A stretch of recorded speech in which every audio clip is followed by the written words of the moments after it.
एक दिन एक अमीर व्यापारी किसी काम से एक गांव में जा रहा था।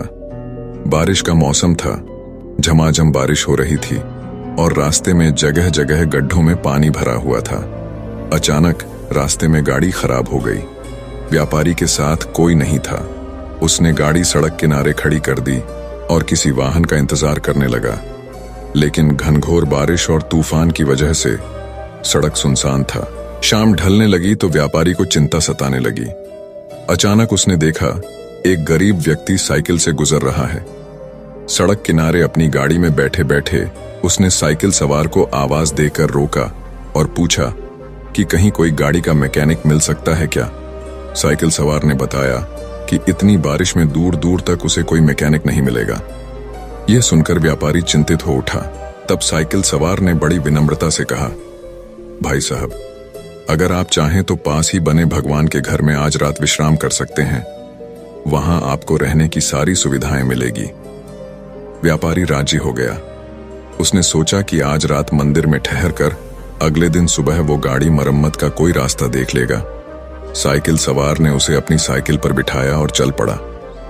थोड़ी देर में दोनों एक छोटे से मकान के सामने पहुंच गए। साइकिल वाले ने दरवाजा खटखटाया तो एक स्त्री ने दरवाजा खोला। व्यापारी को संबोधित करते हुए साइकिल वाले ने कहा, यह मेरी पत्नी है। इस भगवान के घर में सिर्फ हम दोनों रहते हैं। हमारे बच्चे शहर में नौकरी करते हैं। आइए अंदर पधारिए और आराम से बैठ जाइए।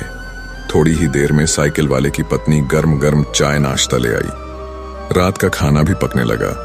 व्यापारी को सब कुछ बहुत अच्छा लग रहा था, लेकिन उसे एक बात समझ में नहीं आ रही थी कि साइकिल वाले ने अपने घर को भगवान का घर क्यों कहा।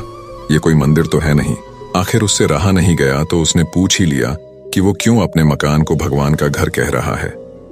लोग तो अक्सर यही कहते हैं कि मेरे घर में भगवान विराजमान है, या मेरे घर में भगवान के लिए पूजा घर बनवाया है, या मेरे घर में भगवान आए हैं। ये सुनकर साइकिल वाले व्यक्ति ने कहा, हाँ, आपने ठीक कहा। अक्सर लोग यही कहते हैं कि घर हमारा है और भगवान हमारे घर में विराजमान है, लेकिन हम ऐसा नहीं कहते, क्योंकि अगर हम अपना घर कहेंगे तो उसमें हम अपनी इच्छानुसार कुछ भी उल्टा पुल्टा काम कर सकते हैं। लेकिन अगर हमने भगवान का घर कहा तो हम वहां कोई गलत अनाचार वाले काम नहीं कर सकते और हमेशा उन्हीं सद्विचारों में रहते हैं जैसे हम सब मंदिर के अंदर होते हैं।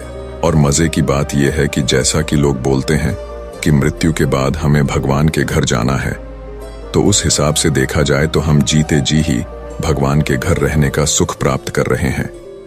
उस गरीब व्यक्ति के इतने सुंदर विचार से व्यापारी बहुत प्रेरित हुआ और उसने भी अपने घर को भगवान का घर कहने का मन बना लिया। निष्कर्ष, हमेशा यह सोचें कि हमारा घर भगवान का घर है, ताकि हम केवल अच्छे विचार और कर्मों के साथ जीवन व्यतीत करें। इससे न केवल हमारे मन की शांति बनी रहती है, बल्कि हम जीते जी स्वर्ग का आनंद भी प्राप्त कर सकते हैं।